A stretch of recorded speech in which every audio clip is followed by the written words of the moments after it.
Hey. No, just thinking. Oh, you know, everything, nothing, that kind of thing. Yes, as a matter of fact, actually, I am a little nervous. No, I know. I know I could tell you anything, but I'll get nervous every once in a while, yeah? Well, it's about you, and before you get too excited, it's not the good kind of nervous.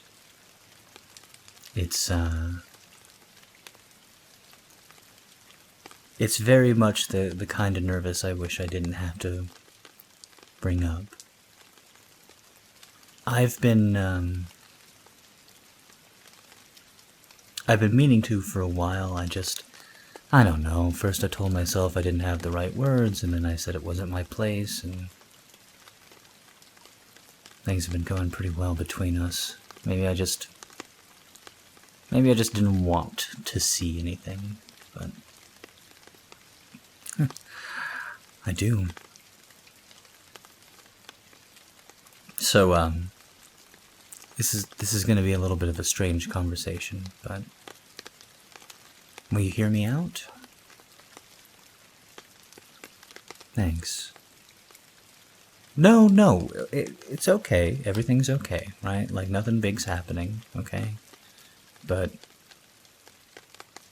I may be overstepping a boundary here, and if that's the case, you get to tell me. Listen, I know you got a lot of questions, but I think if I do this, that's how it'll turn out best. Okay.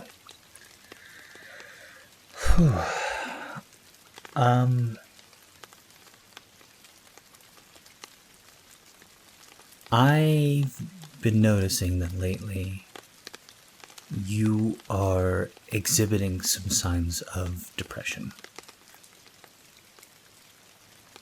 Yeah, I kind of figured that'd be your reaction, but just hear me out, okay? You're snapping, and your sleep patterns are all over the place. One day you want to sleep 12 hours and the next 4. You keep talking about how you don't have any energy, how you don't want to do that project. I haven't seen you really engaging in your hobbies lately.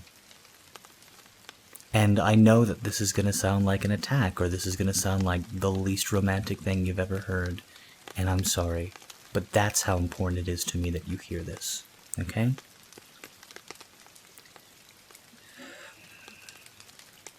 You are great, no matter what is going on inside, and I'm here for you for the long run. And it's okay to feel depressed every once in a while, and it's okay to be disinterested in things that used to be your life, and it's okay to get surly and be angry. That's all okay. It's okay. I like you, and that means that I like the bumps in the road. I like the shifts in your personality. I told you this was going to get weird, but someone once told me that identity, that the thing that we think of as you, it's water inside this glass sphere. This glass sphere is so thick that the water can never evaporate. So when it gets really hot, the water turns to mist, and when it gets really cold, the water turns to ice. And when the glass sphere is really moving, it looks like it's raining inside. So you can be a lot of different forms, even though there's not more or less of you. And right now I'm saying, I think I think it's raining inside. I think you're struggling. And I know you don't want to ask for help, and I don't blame you, given your background. You must feel like every time somebody sees an imperfect version of you, that they're gonna run away. Alright? But it's also really, really hard from the outside to know when it's serious. To know when somebody has to start worrying. Okay? I'm not worrying, and I'm not using concerned, and I'm not trying to get you to do anything you're uncomfortable with besides this really uncomfortable conversation. But I know that when I went through a really dark period, a really depressed state, that I wish somebody had said this to me, that that feeling was valid, that that feeling would ebb, it would fade away, and that I would, even if it never vanished, love myself more. I really wish somebody had said those things that way to me, and I don't know if that's the right way to say it to you. I have no idea, but I gotta try. You mean the world to me, and the fact that you're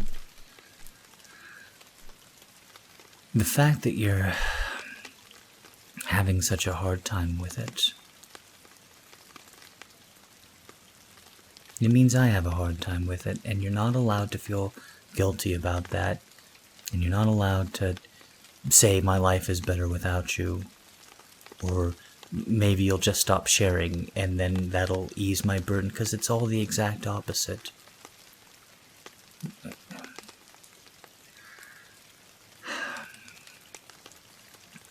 This is one of the most difficult topics to talk about, because talking about depression can often make somebody feel more depressed. And saying to somebody who has trouble looking at the next 24 hours that they're going to feel better one day, one magical day, I mean, it can feel like a death sentence. I know that. I've been there, but I gotta try.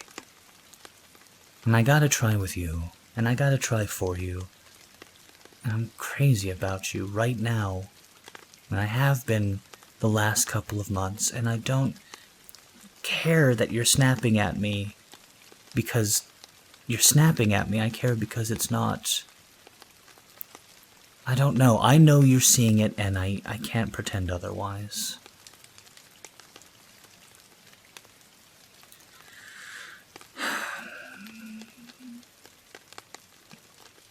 You totally uncomfortable yet? 'Cause I am.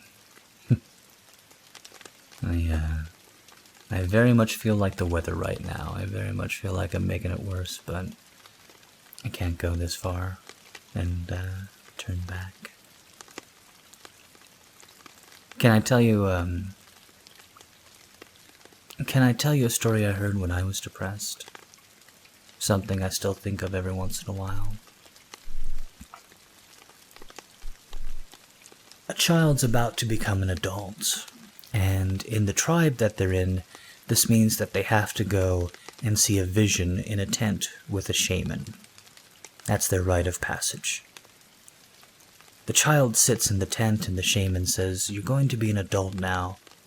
And the difference between being an adult and a child is that an adult has two wolves inside them. Children only have one. Children only have a wolf the color of the sky, pure and blue in every way. Children only have the good wolf. But as you become an adult, once you leave this tent, you are going to have a wolf the color of the earth inside you, and it is a very bad wolf. The blue wolf is hope and love and giving and courage, whereas the wolf the color of the earth is mean and selfish. It does not know how to live for anything other than the now. It eats itself by serving itself. And the problem is, it's a very strong wolf. The child thinks about this for a while, and then asks, well, how can I know which wolf is stronger in me? The shaman says you can make one wolf stronger than the other. You just feed it more. And I know that's a little bit silly, but it really got to me that if there were two wolves having a tug-of-war inside me, that the one that was fed more was going to win out eventually. And it is a tug-of-war, I know. Not just depression, but life. Life sucks. It's always dinging us. If life wasn't so much fun, I don't think any of us would participate in it at all. But I will tell you what I know for sure. And that is you will be what you're doing today. What you eat today is what you'll look like in 6 months. What you study for today is what your test score will be at the end of next semester. You will be what you do today. And I wanted to try and encourage you to just be a little bit gentler with yourself, just a little bit more patient, just a little bit kinder. I can see it in your eyes. When you get into a fight with someone, I can see how little you want to be fighting with them. When you lose your temper, how little you want to be that person and how much shame you feel after. The pressure you put on yourself for each and every ring to make it through them, to get the high marks, to be the good girl. I get it. Alright, I do. I fucking get it. And I'm not saying to change that because I like the girl you are. The one you are right now.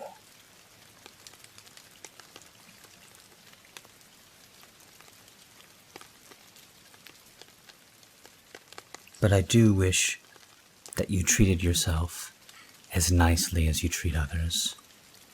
I wish you could remember the next time that voice in your head is being a bully to you, to not let it.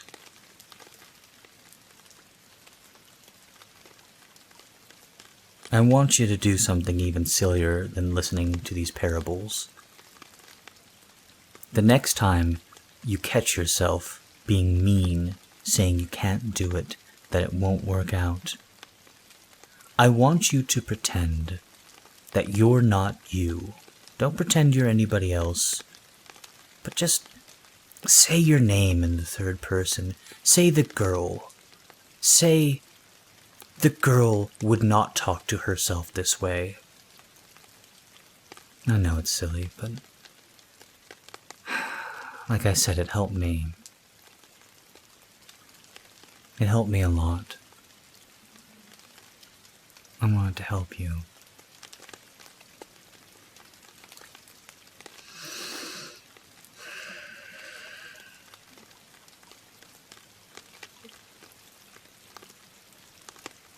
I'm gonna do something now, and it's not gonna be any easier for you to hear, but I gotta do it. I like you. I like you because you try. I like you because you know that there's beauty inside you. I like you because you make silly jokes. I like you because of your hobbies. I like you because you sing when no one's listening, and you dance a little bit when no one's watching, and you have such empathy in you, growing empathy, like a warm, radiant kindness around you that's only getting stronger. And I like you because you're getting more confident in yourself. I like it when you're confident. I like you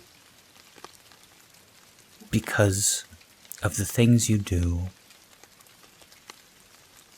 And I like the things you do very much. There's even a very selfish part of me that likes you because you like me.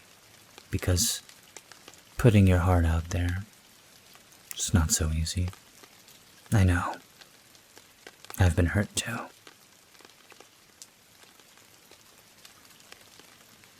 I'm not pretending it's going to get any easier tomorrow. For all I know, it may get harder. But maybe be open to the possibility of it. Maybe if you start treating yourself just a little bit nicer today, it gets just a little bit easier tomorrow.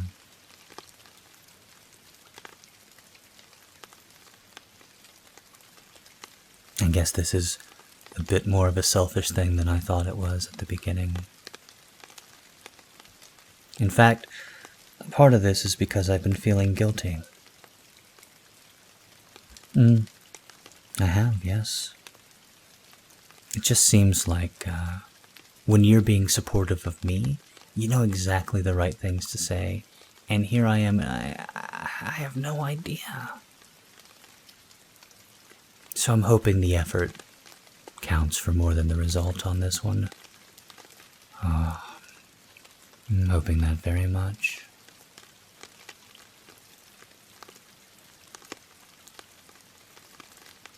You know, you're my favorite place in the whole wide world.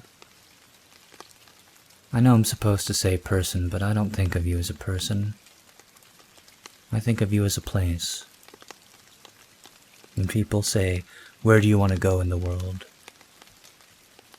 I think of you. And you can put whatever skyline or background on that. You're my favorite place.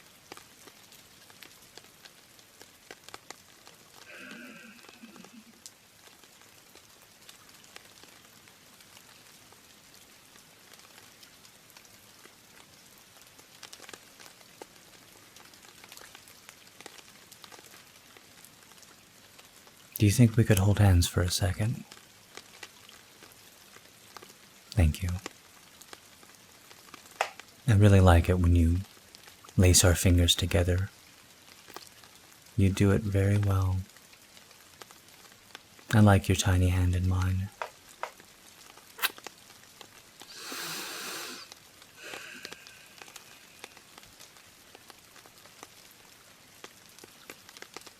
I know I've given you a lot to think about today, but you don't have to respond.